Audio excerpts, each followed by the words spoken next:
Welcome to Bobby Does Recaps. This is Widow's Bay, Season 1. This show is wild. You're laughing out loud. 2 seconds later, the hair on the back of your neck is standing up. 1 minute, an ancient sea witch is murdering people by sitting on their faces. The next, a cheerful old instructional film is calmly walking you through the proper way to sacrifice people. Let's get into it. Widow's Bay is a tiny island off the New England coast with a charming history of disappearances, cannibalism, evil fog, the list goes on. And Mayor Tom Loftis, determined to turn the town into a fun vacation spot, has decided the real problem isn't the terrifying history, it's the marketing. He's got a New York Times travel writer coming, and nothing's going to spoil the pitch. Unfortunately, the island wakes up and has different plans. The first earthquake in decades knocks out the power, and the local doomsayer Wick insists this is the sign. Something bad is coming. Tom, of course, just thinks Wick is batshit crazy. Until Shep Clark, who'd gone missing earlier, turns back up as a white-eyed, zombie-ish something that attacks Tom in the hospital. Tom's a bit shaken up, but determined not to let the ghost stories get into his head. See, that's the thing about Tom. The evidence keeps stacking up, and he keeps denying it, because the Times review lands, and it's glowing. Tourism is booming, and money has a way of making denial a lot easier.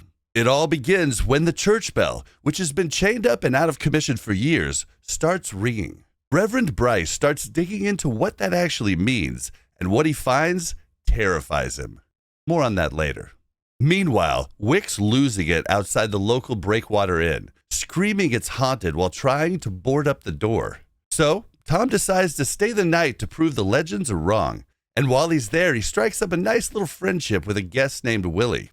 They have a few drinks and play a very odd board game. The next day, Wick tells Tom that Willie is the ghost of the island's clown killer. When Tom reviews the video footage, he finds him drinking alone and playing the board game alone.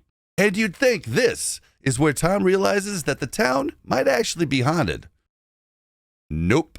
Next, Tom meets the Sea Hag, a slightly damp, ancient witch who scratches her victims, which weakens them over time, and she eventually finishes the job by sitting on their face. I need you to sit with the fact that this is a genuine supernatural threat in the show and not a rejected SNL sketch. Well, I guess it could be both. Anyway, Tom's about to do some lethal clam diving, but manages to save himself by cleverly using his lazy boy as a catapult. He crawls to the bathroom and hides in the bathtub. Right before the sea witch is about to get him, Wick shows up with a shotgun to save the day. And this, not the zombie, not the ghost clown, is finally what flips Tom into a true believer. I guess unsolicited cunnilingus is where Tom draws the line. Now meet Patricia, the town pariah, the woman nobody believes because she keeps insisting she escaped the boogeyman as a teen. Patricia's been reading a self-help book called Your Turn, Out with the Old and In with the You. Small problem. It's not a self-help book. It's a straight-up Necronomicon-style grimoire, a witch's spellbook, and it's been quietly steering her the whole time. Now, it's sunset cocktail night, and for the first time ever, she's the life of the party. Or so she thinks. She accidentally casts a spell that drops every guest into a trance and marches them towards the sea. Sheriff Beecher shows up and tries to stop everyone from walking into the ocean. Luckily, Patricia realizes it's the book and tosses it into the bonfire, breaking the spell. Back to Reverend Bryce, and sadly, whatever he learned about those church bells scared him enough to give up completely. But the trail leads to Todd O'Connor, the island's resident shaman and psychedelic pharmacist, whose special mushrooms are supposed to unlock the island's secrets. The plan is for Wick to take the trip. Todd fumbles it and doses Tom instead. So the mayor spends the whole episode on a paranoid odyssey haunted by visions of his late wife, which is the first real hint that she might be tangled up in all of this. Meanwhile, Wick and Patricia turn up a clue pointing to the grave of the island's founder.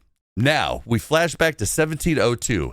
A woman named Sarah Westcott arrives to marry the town's founder, Richard Warren, a stern and murderous man who cuts a deal with a supernatural force that protects him from death.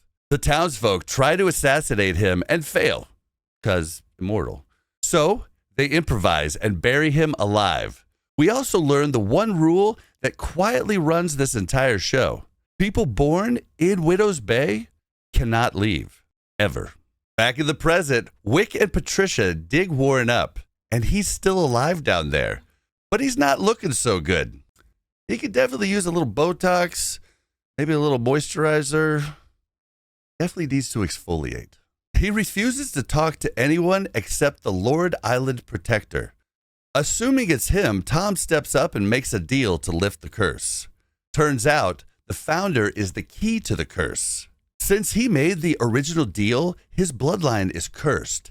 And when he was buried alive, his children tried to leave the island and all perished. So, if he leaves the island, then it should lift the curse. Except Warren, seeing the end in sight, reneges on the deal. It's a huge struggle, but they do manage to get him past the island's border. Sweet, the curse is over. Or is it?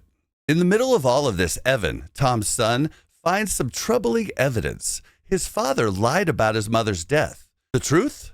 After a stroke, Evan's mom became unstable, got confined to an asylum on the island, and later died there. Tom buried the whole thing, and Evan does not take it well. Let's circle back to the curse. You'd think old Warren's death means it's over. It's not. The Boogeyman comes back for Patricia, and this is her redemption arc. There's a showdown at a gas station, a taser, and a hastily grabbed shotgun.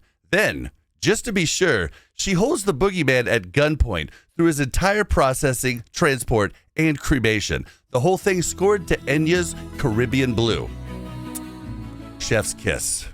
So, why isn't the curse broken, you ask? Another flashback answers it. Sarah tried to smuggle Warren's children off the island by boat. The youngest, Francis, falls overboard and just floats gently back to the shore. The bloodline survived, and Rosemary, finally doing something useful, drops the reveal. The last living descendant of Richard Warren is Tom's assistant, a sweet little old lady named Ruth. Which brings us to the finale, and a storm forces everyone on the island into an underground bunker. A townsperson named Dale digs up a stack of old films, and we finally get some answers. The town has been willingly feeding people to the island's evil for generations, and they made a tiny little instructional film on how to do it right. That ringing bell was never a warning. It's an invoice. It's counting how many souls that the thing is owed. Back over to Tom, and he can't bring himself to kill Ruth. But Sheriff Beecher can. He doesn't want his pregnant wife giving birth on this cursed island. So he shoots Ruth, thinking that it will end it. And the storm does break. Except here's the horrible part, but also the reason we get a season 2. They didn't defeat anything. The evil just got fed. They just paid the toll.